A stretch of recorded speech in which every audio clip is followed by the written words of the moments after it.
Ndabasuhuje kandi mbahaye ikaze kuri mwarimu Kijana mwese abadukurikira muherereye mu Rwanda haba mu majyepfo, amajyaruguru, iburasirazuba, iburengerazuba, abo mu mujyi wa Kigali ndetse n'abari hanze y'u Rwanda bumva ururimi rw'ikinyarwanda.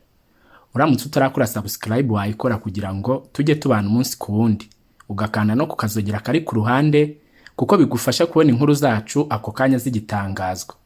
Gukora like, share ndetse na comments nabyo ni ingenzi kuri twe. Nongeye kubaha ikaze. Umuntu ashobora kuba ari mu nama ari imbere ya televiziyo arebaho ibintu bitandukanye nk'imikino, filimi cyangwa ibindi. Umuntu kandi ashobora kuba ari gusoma igitabo, atwaye imodoka cyangwa se ari no mu wundi murimo umusaba gukoresha ubwonko aho gukoresha amaboko cyangwa amaguru. Ukajya kubona ukabona ahise atwarwa n'udutotsi twagaye gato cyane, mbese nk'amasegonda atarengeje 10. Ku buryo bitamusaba ko abanza kuryama, ahubwo utwo dutotsi tuza yicaye. Ese utwo dutotsi twaba duterwa n'iki? Umuntu se yatwirinda ate?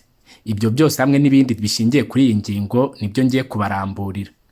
Utu dutotsi ni udutotsi tugufi cyane kurusha kwirambika. Utu dutotsi kandi abahanga batwita microsleeps. Dushobora kumara amasegonda make. Dushobora kuba ikimenyetso cyimbitse cyo kudasinzira neza. Ntabwo ari kwa kundi wege ku mutwe ngo usinzire nk'iminota 5 cyangwa se 10, hoya. Mu isi ya microsleeps ibyo bifatwa nk'ibitotsi birebire. Hano utu dutotsi duto tubarirwa mu masegonda. Ubu bwoko bw'ibitotsi burangwa no guhumiriza amaso, uretse ko hari n'umuntu ushobora kubigira kandi akanuye. Burangwa kandi no guhonda umutwe. Ndetse abantu bagize utu dutotsi ntibajya bapfa kumenya ko batugize kuko tumara igihe gito cyane nk'uko urubuga rwa sleepfoundation.org rubitangaza. Inkuru ya BBC kandi ivuga ko inyigo nyinshi z'abahanga zasuzumye bene ibi bitotsi bihera ku isegonda rimwe kugeza kuri 15.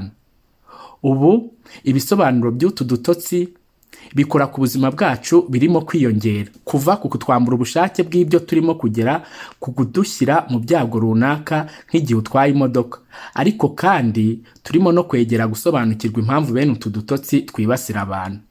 Ubushakashatsi bwa vuba bwerekanye ko inzobere nyazo kuri utu dutotsi ari inyamaswa ziba ku mwaro w'inyanja bita chinstrap penguins, mu gihe ngenzi zazo ziba ziri mu nyanja guhiga amafunguro. Izasigaye mu cyari zirundira hamwe, zigomba kuba maso ngo zirinde amagi inyoni zimwe nazo zifata nk'ibiryo byazo. Paul Antoine Librel, inzobere mu by'ibitotsi yo mu kigo Neuroscience Research Center kiri yo mu Bufaransa, yabaze imikorere y'ubwonko n'uburyo ziriya penguins 14 zisinzira ku kirwa cya King George mu nyanja ya Atlantika. Mu gihe cy'iminsi 10 izi penguins ntizigeze zisinzira amasegonda arenze 38 icyarimwe. Ahubwo zagize microsleeps zirenga 10,000 zimara munsi y'amasegonda 4, rimwe na rimwe zigasinzira igice kimwe cy'ubwonko. Amasegonda 4 ashobora kumvikana nk'aho ari make cyane, ariko uyateranyije yose hamwe usanga buri penguin yarasinziriye amasaha 11 kuri 28 agize umunsi. Bisa nk'aho kuri izi nyamaswa bikora neza, ariko ku muntu w'iki gihe udutotsi duto ntabwo tumufasha. Hari ibihe by'ubuzima n'urupfu bidusaba kuba maso, nk'igihe utwaye imodoka, ku muvuduko cyangwa uri mu kindi gikorwa gisaba kudagohekana busa. Ibihe nk'ibyo nibyo abahanga bakozeho ubushakashatsi muri laboratwari ngo basuzume ubwoko bw'udutotsi duto twibasira abantu. Muri 2014 inyigo ya mbere ku dutotsi duto yakoresheje ibyuma bireba ari byo bita scanners ku bwonko gufata video z'amaso y'abantu hamwe n'igikoresho cya electroencephalogram gisuzuma imikorere y'ubwonko. Abakoreweho ubushakashatsi baryamye muri scanner, barebaga kuri screen, bagombaga no gukomeza gukoresha diske iboneka kuri iyo screen bakoresheje akoma k'inziramugozi kitwa joystick. Byari ibintu biteye ubunebwe ku buryo benshi bagowe no gukomeza kuba maso. 70% byabo nibura bibwe n'udutotsi 36 muri icyo gikorwa cy'iminota 50. Aba bahanga babikoreraga muri New Zealand bari biteze bene utu dutotsi, ariko nanone tutangana gutyo.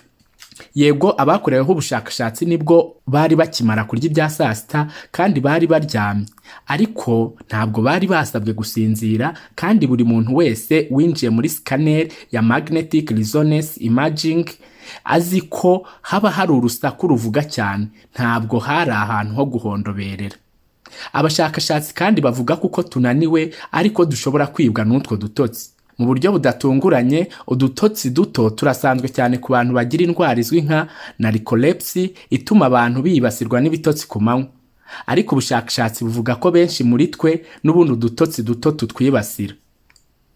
Abandi bashakashatsi kuri University of Canterbury muri New Zealand bahaye abantu vola steering wheel itari ukuri n'imodoka yo gukurikira, bitegereza uburyo bagenda barambirwa kandi bacika intege, maze bagaragaza n'izindi ngero waba uzi nko kugorwa no kuba maso mu isomo riri gutangirwa mu cyumba gishyushye, aho umuntu asinzira by'akanya kanzunya umutwe ukagwa maze agashiguka akongera akaba maso bityo bityo.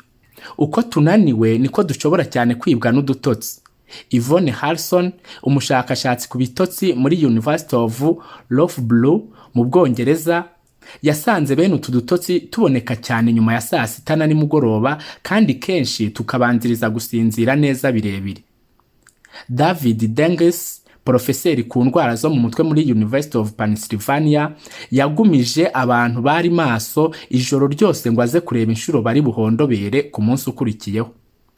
Nk'uko wabyitega, inshuro bagiye bibasirwa n'udutotsi duto zari nyinshi, ariko ikintu giteye amakenga ni uko yaje kuvumbura ko iyo abantu baryamye bagasinzira amasaha 6 nijoro mu minsi 14 bikurikiranya, nabo bagira twa microsleeps tungana n'utw'umuntu utasinziriye ijoro ryose. Gusa ikibatandukanya nuko babandi basinziriye amasaha 6 nijoro batigeze bamenya ko bananiwe, bikomerezaga ubuzima bwabo. Hari n'igihe tutamenya ko twibwe n'agatotsi. Mu nyigo imwe, abantu batumiwe ku bushake ngo baze gufata uturuhuko duto two kwirambika tuzwi nka naps mu Cyongereza. Ni munsi muri laboratwari, maze umushakashatsi akababyutsa nyuma y'umunota umwe, iminota 5, 10 cyangwa 20, maze akababaza niba bari basinzire cyangwa bari maso. Igihe babaga bemerewe gusinzira amasegonda 60 gusa, 15% gusa byabo nibo basanze bari basinziriye. Yewe no gusinzira iminota 10, 1/2 gusa nibo bavuze ko bari basinziriyeho. Ibi bishobora kumvikana nka cya gihe umuntu aguhakanira rwose ko yari ahondobereye imbere ya televiziyo, nubwo wowe waba wamwiboneye neza ko agatotsi kari kamwibye. Mu biba birimo kuba mu bwonko, udutotsi tuto turangwa no guhinduka kw'imivumba cyangwa waves n'ibyiyumvo ugira iyo ugiye gusinzira. Kugeza ubu ni ibisanzwe ku bitotsi bisanzwe, ariko ku dutotsi duto hari ikintu kidasanzwe. Bwa bushakashatsi bwo muri New Zealand, aho abantu basabwe gukurikirana akadiske kuri televiziyo bakoresheje joystick, bwerekanye ikintu abahanga batangariye. Aho kubona ibisanzwe, ubwonko bugenda bukora gahoro gahoro iyo umuntu yegereza gusinzira, ndetse ibice bimwe nyabyo bikagenda bigabanya rwose akazi. Babonye ikindi kintu, harimo kwiyongera kw'ibikorwa mu gice cy'imbere n'igice cyitwa parietal cortex, ni agace kagana inyuma uvuye hejuru ku gahanga kacu. Ikindi cyagaragaye nuko amasegonda birahagije gusa kugira ngo imodoka ibe yata umuhanda. Ririya tsinda ry'abashakashatsi rivuga ko kariya kazi kiyongera ku bwonko gashobora kuba ari igisubizo cyabwo mu kugerageza kuba maso ntibusinzire. Bene biriya ntibiboneka mu kwirambika cyangwa gusinzira birebire, bivuze ko udutotsi duto dutandukanye n'ibitotsi bito, atari no kuba ari na tugufi cyane. Mu gihe udatwaye imodoka, bene ibi bitotsi ntabwo wabyitaho cyane, ushobora nko guhomba amasegonda make ya filime, bike mu byo mwarimu avuze, cyangwa byakabya bikagutera ikimwaro igihe ufashwe uhondobereye umuntu arimo akuvugisha. Ikibazo kibaho mu gihe cya none, aho nko ku modoka yihuta amasegonda birahagije ngo imodoka cyangwa ikamyo iba ivuye mu nzira yayo. Ibintu byumvikana ko bishobora no kwica umuntu. Rero uko byamera kose ntidukwiye kwibwa n'udutotsi igihe dutwaye.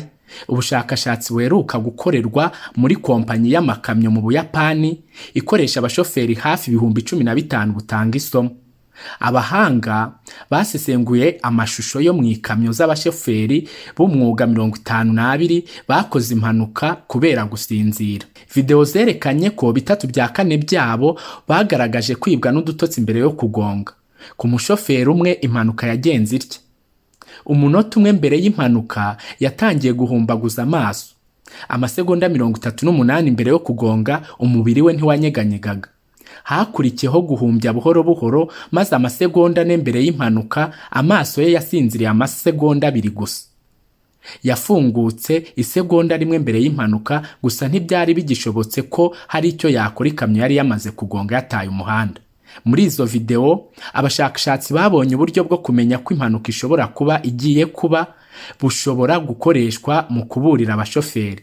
Igihe bumva bananiwe, abashoferi bagerageza gukomeza kuba maso, bikora mu maso cyangwa ku mubiri. Ntibavuga uko babigenza, ariko ntekereza ko ari nko kwikubita mu maso mu kugerageza kwikangura. Bashobora kwinanura cyangwa kwayura mbere y'uko udutotsi tubiba.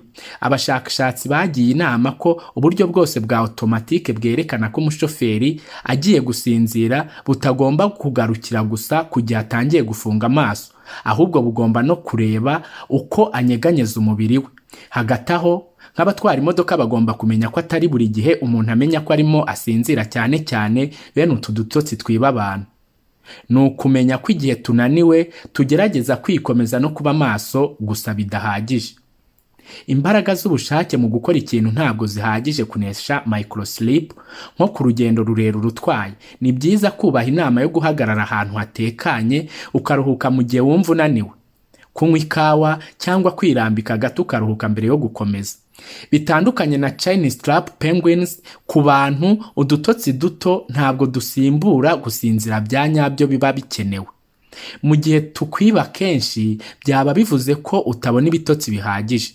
Gusa mu gihe tudatwaye imodoka cyangwa turimo gukora ikintu runaka kidusaba kuba maso cyane, umenya tudakwiye kugira impungenge zo guhondobera amasegonda make bya hato na hato. Ukeneye ko hari indi ngingo twazakugezaho, watwandikira cyangwa ukaduhamagara tukayigukoreraho ubushakashatsi. Mukomeze kugubwa neza, ndabakunda cyane, naho ubutaha mugira amahoro y'Imana.